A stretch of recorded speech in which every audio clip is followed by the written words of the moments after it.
Welcome to Marketplace Tech Bytes Week in Review, our look at some of the biggest stories happening across the industry. I'm Safo, coming to you this week from the road in beautiful Pittsburgh, Pennsylvania. And this week, we had the browser launch heard around the world. OpenAI debuted its browser Atlas. We learned Amazon has drafted plans to add more robots and fewer human workers. Also from Amazon, a huge cloud service outage that left some people losing sleep. We'll explain. I'm joined by a regular contributor, Burks Solomon, managing partner at Collab Capital, for her take on these stories and much more. Welcome back, Jewel. Thanks. Excited to be here. Glad to have you. And let's start with our bite of the week. This is where we get the number telling us everything about the week in tech. And Jewel, what's your number?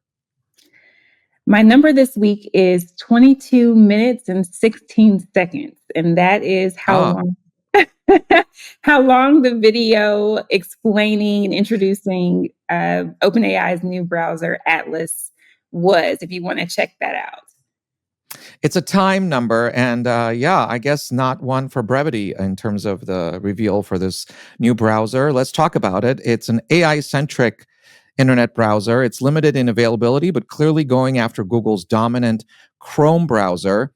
And this is important because it may set the stage for how we interact with the internet through AI in the future. OpenAI isn't the first startup in the AI space to launch its own browser, but it's certainly the biggest startup, and that's why it's a trendsetter. And I'm wondering, Jewel, if you've had an ability to try out this browser. I know it's in very limited release right now. Yes, I am a Mac OS user, so I was able to try Only on it Mac out. computers, Yes, yeah. only on Mac. So I was able to try it out, and I have to say I wasn't completely convinced. I think it'll take some more time for me to get used to the new, structure of it, where you're basically just chatting with the browser. But I will say I tried the agent mode, and it was pretty interesting to watch how it performed the task that I gave it. So definitely, maybe worth trying out, but I would recommend you watch the video or read about it, especially because there's certainly privacy concerns that you want to make sure you don't give it too much access when you're just trying it out for the first time. Yeah, we'll get to the privacy concerns, but I wanted to first talk about agent mode. Can you explain what agent mode is? Yeah, so agent mode is only also available if you have a paid OpenAI subscription. So that's something to call out. But in agent mode, you can give the browser a task. So I tried the task of getting the browser to purchase a suit. We have an upcoming wedding, and I wanted to see if it could find a suit for my toddler. So Congratulations. Okay. I gave it that task, and it was able to go on Amazon, search for a suit given the specifications I gave it. I had to log in, of course, to my Amazon account for it to go forward and add something to cart. But it was able to get pretty far with the task. I went and refined it a little bit more once I noticed that my first prompt wasn't specific enough. But if you want to allow the browser to purchase something for you, maybe plan a trip, help you with your emails, it has the capability to do all of that. And so you can literally see it manipulating the mouse and writing stuff. I mean, it just does everything, right? Yeah, it takes control. There's a little button that, if you want to regain control, which I had to do a couple times, you can do that. But it browses the internet. It can make purchases for you if you give it that access. So it's a pretty next level technology. And why did you have to regain control? I know you're not the only one. Other people have tried it. There was an article in ZDNet talking about kind of the imperfections of it. Can you explain why you had to regain control and help the AI out?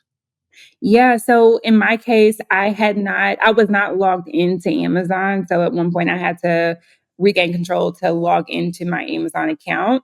And then at another point, it honestly was just taking a long time to kind of decide on. It was going through different options. You could see the logic on the side it talks you through or explains in the chat what it's thinking and how it's kind of making a decision. And at a certain point, it was kind of taking a long time, and I already knew what suit I wanted to select. So I regained control to just select the one that I was looking at, and then allowed it to take back over to select the size and add it to cart just to see how if it was going to be able to get to that step. But yeah, I think one lesson learned from my experience with it is the more specific the initial prompt, probably the better it performs. So that's just refinement for, I didn't know what it could do, but now that I've had a chance to try it out, I'll know next time to be really specific in my initial prompting. And what are the privacy concerns that people should be thinking about? Sure. So when you initially sign up for the browser, it does ask you if you want to allow it to have a memory. And for me, I didn't want to give it that access because it's somewhat unclear just through reading the docs and listening to the launch video. What does that memory entail? What all will it be able to see as you're going from site to site? And what is it going to capture? All of this obviously is in service of more personalization, helping you along the way. It wants to be a friend and partner to you as you navigate the web. But I think it's up to individuals to decide if you want to allow it to capture those memories across your web usage.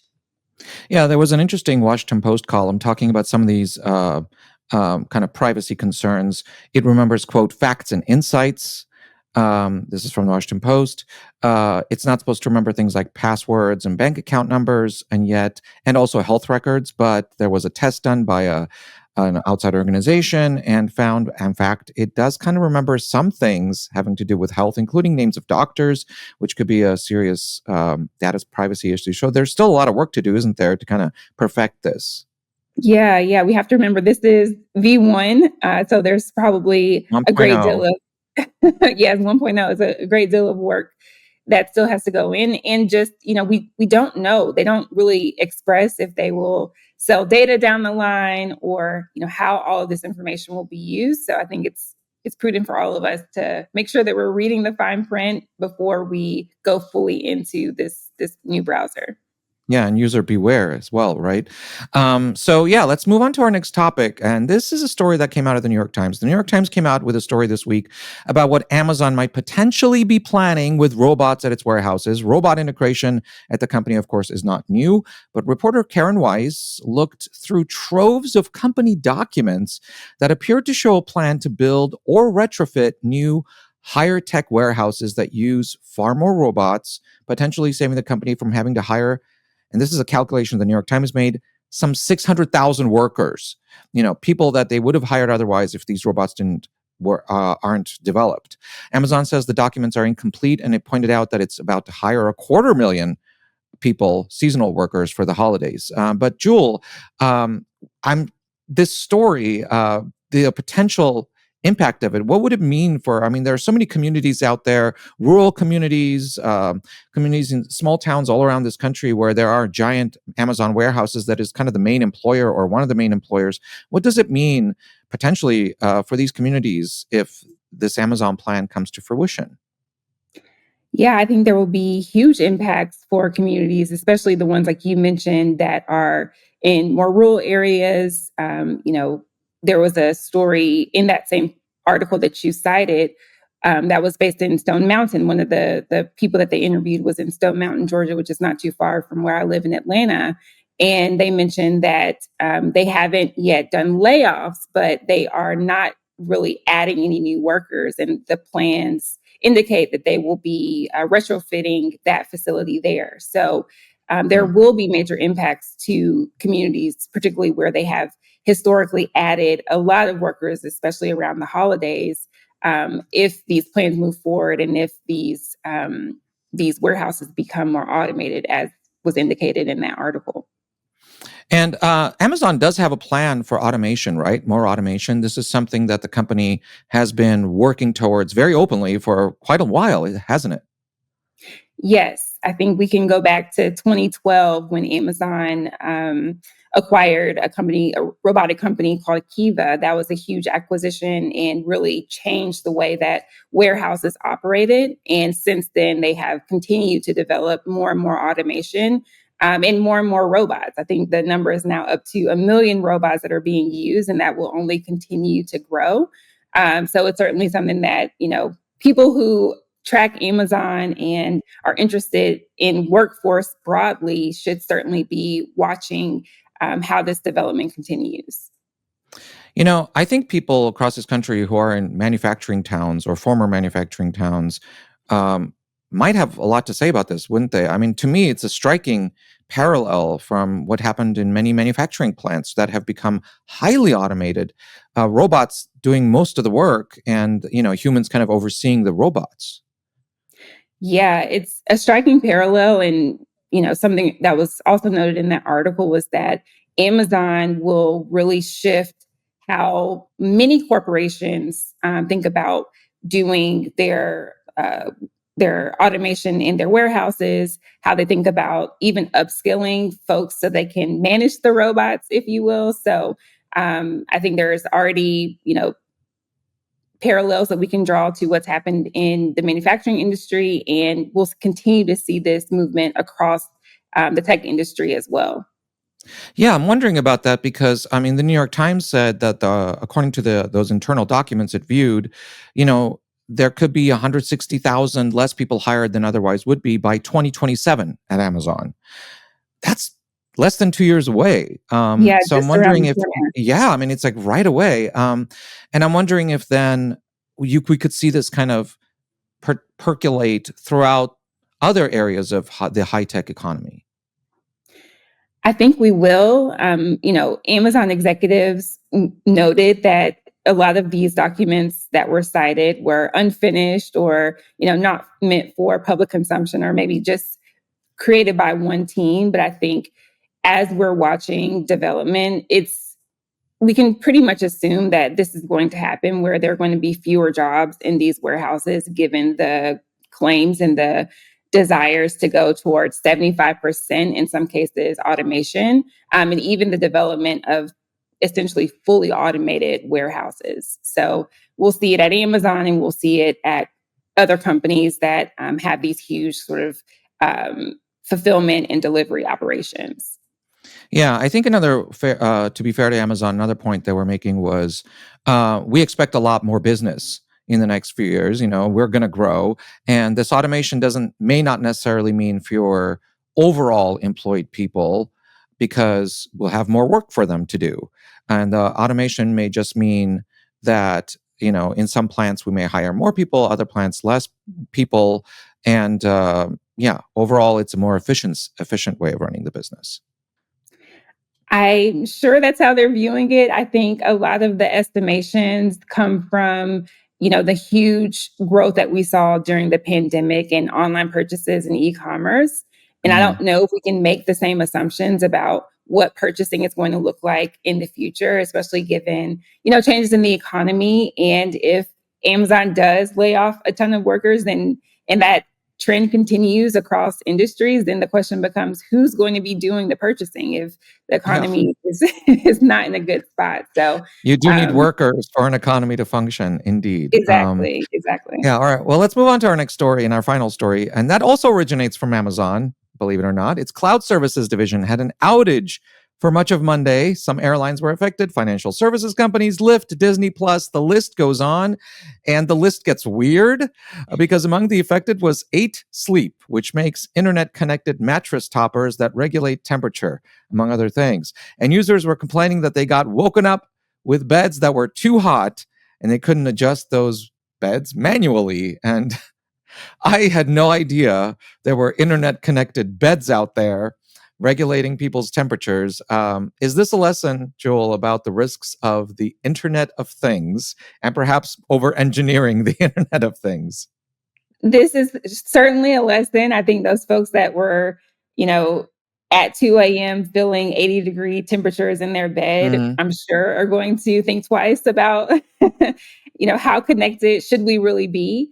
And even for myself, I experienced this aha moment of, man, maybe I'm too reliant on the internet because I was trying to order lunch, when this happened. And I just could not understand, why can I put my lunch order through? And then I realized, oh, this is connected to the AWS issue. Let me just get myself up and go walk to go grab my lunch instead of having to place the order. So How old school, yeah.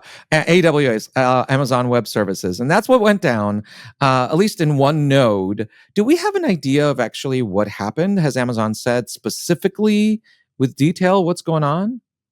yeah, so this was essentially a domain name services issue, or DNS as it is commonly known.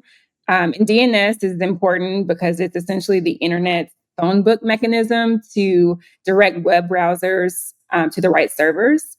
And so if you've And ever for anyone managed a under website, 30, and for anyone under 30 who doesn't know what phone books are, sorry.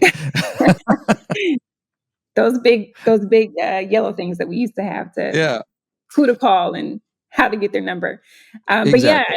I think if you've ever managed a website, you probably are familiar with DNS because sometimes they do have issues with that direction. But it's pretty surprising. I think the big surprise of this particular issue was the length of time. Services went out around 2 a.m. or 3 a.m. and didn't Yeah. return until 6 p.m. the that Monday. So yeah, it was a pretty interesting and kind of a long duration for something like this. Yeah, that was a surprising length of time. I understand they narrowed it down to one node in northern in the Amazon Web Services Northern Virginia cluster. This is according to Reuters, known as US East One. And I understand that that area has had multiple outages in the last 5 years, and no one can really explain why, or we haven't really gotten any serious explanation from Amazon about what's going on, right? Yeah, and the question here I think is it's about our individual over reliance, but it's also as the Amazon the question of how do we make sure that this doesn't happen, and what are the plans in terms of redundancy for this particular facility and for other ones around the country and the world. Yeah, because I mean, we rely on cloud services. I mean, for everything. I mean, these major cloud service providers are the underlying technology that many companies are using, right, to run their internet and just online services from banks to airlines, everybody. Everybody. Yes. Yeah. Yes. And I think a lot of people experience, random outages across different parts of their lives that they may not have even realized were powered by AWS. Yeah. So a lot of questions still left to answer about how do we move forward? How do we make the internet more resilient? But that'll do it for us today. Jewel Burks Solomon, managing partner at Collab Capital. Thanks as always for coming on the show. Thank you. And thanks to you all as well who are watching. That's it for us on Marketplace Tech Bytes Week in Review. Daniel Shin produced this episode. I'm Nova Safo, and we'll see you next week.